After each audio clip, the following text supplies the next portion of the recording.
Reaching the summit of Mount McKinley may seem insurmountable for most, but then again, most people aren't like Donald Murphy. This UC San Diego alumnus and leader has made an impact on our country and the world that will last for generations to come. Scaling North America's highest peak is par for the course for a man whose accomplishments have included ensuring the safety of the country's prized monuments to teaching future generations about the meaning of freedom.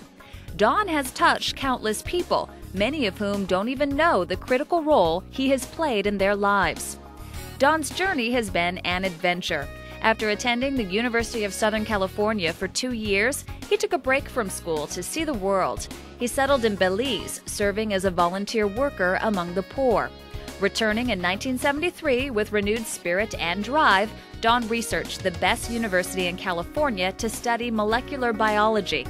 All signs pointed to UC San Diego. The campus is credited for its leading role in transforming San Diego into one of the nation's largest biotech clusters.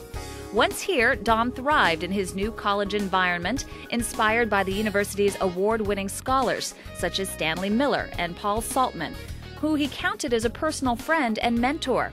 "I found him to be very dedicated, caring, and outspoken," says Don. "I miss him."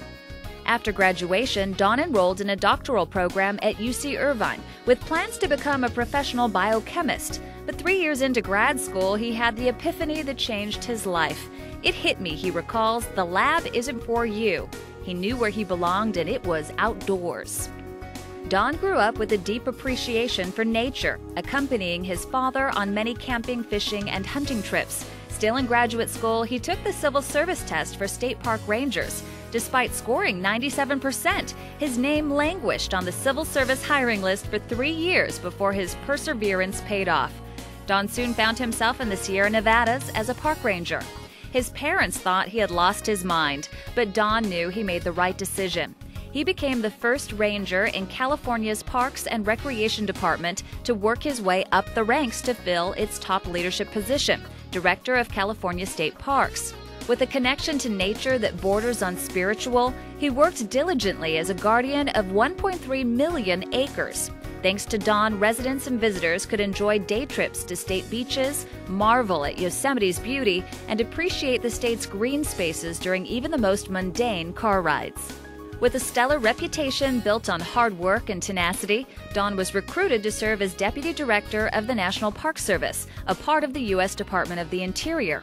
There, he managed 23,000 employees and an annual budget of $2.4 billion, yes, billion dollars. He improved security at the nation's parks and public monuments, testified before the U.S. Senate regarding national park needs, and maintained the nation's prized treasures, including the Statue of Liberty and the Washington Monument. Making a difference around the world, he worked with China, Australia, and Gabon to help preserve these countries' natural resources. Don regularly took trips with his wife, Lorena, and 6 children to immerse himself in nature, from California's redwoods to rugged Wyoming landscapes.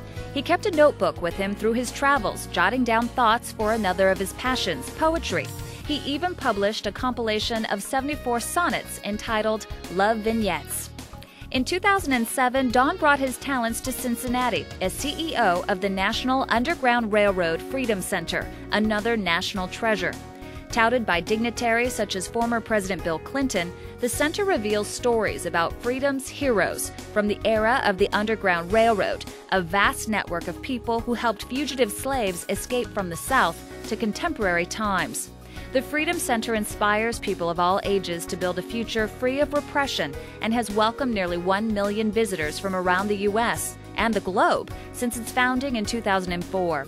Don is now spearheading efforts to take the critical message beyond the center's walls, using the internet to bring the Freedom Center to countless more. As this leader, adventurer, poet, and visionary continues his captivating journey, hundreds of millions around the world can thank Don for a job very well done.